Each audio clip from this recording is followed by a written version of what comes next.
mission and you can control the brand and people aren't talking to each other, that makes a lot of sense. But in a world where you're starving for people's, and I guess Olive Garden networks, starving for people's attention and begging for permission, and you have someone here each week is like, I love the Olive Garden, it's better, you don't even need to go to Italy. It's a gift. What could they have done? Because, Ms. Wilkinson, thank you for telling all of your fans what our loyal customers have known for years. The food at the Olive Garden's really good. Thank you for sharing that message. We really appreciate it. Here's a coupon. Fantastic. Finding your raving fans is one of the things that we stressed about in our session. Now, you've been conditioned to think of certain people as influencers. You've been conditioned that there's certain people who make or break a piece of information or a piece of product or what have you. Now, once upon a time, I think this was very true, or it was more true. You had the restaurant critic for the New York Times made or broke a restaurant. A movie critic could destroy a movie. But now, if there's one book I want you to read on this, it's called Here Comes Everybody. The author's name is Clay Shirky. And he says the biggest change that comes around with social software is everybody can talk to everybody. So a restaurant critic for the New York Times might have a big platform still. But meanwhile, 100 people, or you have 100 friends who are big foodies. Or 10 people who saw the movie on the opening weekend. And they're like, dude, the movie's great, go watch it. Who are you gonna trust, right? To start thinking about your marketing, not in terms of, I need to find these elusive influencers, but finding the regular people who are passionate and who have these networks. And this is actually a map of my social network on Facebook. So you see there are a couple clusters here. One of these is Microsoft. I don't remember what the other ones are offhand, but you see, and you should do this as an application. If you search it on my blog, you can find them with the name on the head. But you can start seeing like these distributed networks and how all these networks are interconnected. So Russell had a raving fan in Mississippi named Clark Spencer. He was like the CIO or CTO for a company that owned 300 Sonic Burger franchises. This guy would go to the end of the earth for Russell, organizing events, reviewing his marketing material for him, calling other prospects on his behalf. So passionate, constantly talking about it. So the word, I'm sure Russell would love to be in the New York Times. You know what? It really wouldn't do much for his business in Hattiesburg, Mississippi, right? It's probably too liberal a paper to be read in Mississippi, but that's a different story, right? So he instead says, I have a network of people, and I'm going to cultivate that network, and I'm going to let that network go on and spread to each of their networks, because each person on average has 300 Facebook friends, right? You have 300 LinkedIn contacts. And if you're someone I trust about food, or someone I trust about movies, or someone I trust about technology, I'm going to listen to you 100 times more than I listen to some guy I don't know in the paper. It's always been like that.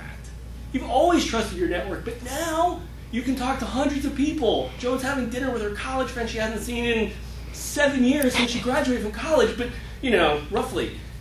But those are the networks that you have. Now she can find people like that, and Joan will have this conversation about what she's doing with technology with SharePoint, and her friend will say, Joan is a person I trust. Joan knows SharePoint. If someone I know has a question about SharePoint technology, I'll call Joan. They won't look it up in Computer World or PC Mag or any of those magazines that may be left. So we talked about influencers. We talked about the difference between, the idea of influencers got a lot of traction when we read, if any of you read The Tipping Point, Malcolm Gladwell.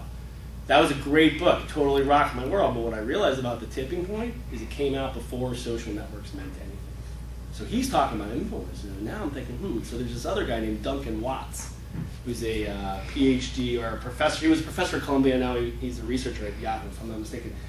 He's done the analytics, and he says, look, these things that we all sort of in hindsight say, these are huge trends that got started, he says, you can't predict those. You can't predict what's going to happen next. It's these random series of events that come along. So targeting an influencer, so someone who you think created a wave in the past, that doesn't mean necessarily, it's like mutual funds. Past performance, no indication of future performance, right? So that is not just from an ROI perspective, since my assumption is you work with companies that have limited marketing resources.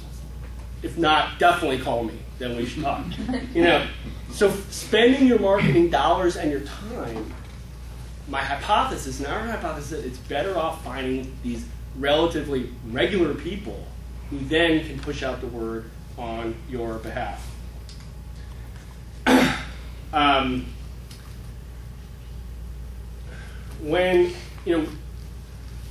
If you want, you obviously want to cultivate the relationship of the people that you already have, but clearly you're in the business of growth, and you want to spread the word. So how does word get spread? By these gasoline inferno fires that we're trying to create. Well, why would a raving fan tell someone in their network of something about you? Well, you need to give them a story that's made to stick. So what we do is, this is one of the homework exercises, and I beat the crap out of these guys because the objective is to create a story that meets the criteria that these two phenomenal authors laid out in their book. The acronym is SUCCESS. Simple, unexpected, concrete, credible, emotional story. And then the last S is just cute because it works. Success. There are plenty of examples about this. One I like to tell is about Rock Creek Restaurant, which is, I think there's one right here, but there's definitely one in Friendship Heights. So at Rock Creek, most restaurants, what happens? You walk in, and they say, here's your menu, I'll be back in a few minutes to take your order. At Rock Creek Restaurant, they come up and they say, at Rock Creek Restaurant, we are so committed to organic and nutritional dining that when our buyers go out in the morning, if they can't find something in the local farmer's organic market, it's not on the menu. And we have a nutritionist on staff, and her job is to make sure that you can have an appetizer, an entree, and a dessert, all for under 1,000 calories. So now what do you have? You have a simple story. It's unexpected, because they're not going to put something on the menu if they can't find it. It's certainly credible, because you can pretty much easily validate it. It's concrete, because you got some guy getting up at the crack of dawn to go to a farmer market and some lady in the back with scales. It's emotional because you're interested in organic and nutritional dining, most of us. It's a good story. And oh, by the way, they just upsold you on appetizer, entree, and dessert. You don't know what the price is, but you're willing to ingest 1,000 calories, right? Like, I can afford that. You don't care how much it costs. So what we did with these guys is we spent a lot of time, if we don't creating these stories, and there are multiple versions and you iterate, but if you can't create a story that's made to stick, it's not easy for your fans to share it. How often have you gone to any presentation, probably 98% of presentations you attend, where someone's talking, and afterwards, you can't even relay it in 2 sentences to anybody else, right? How often do you do that in your own presentations? It's something to think about, right?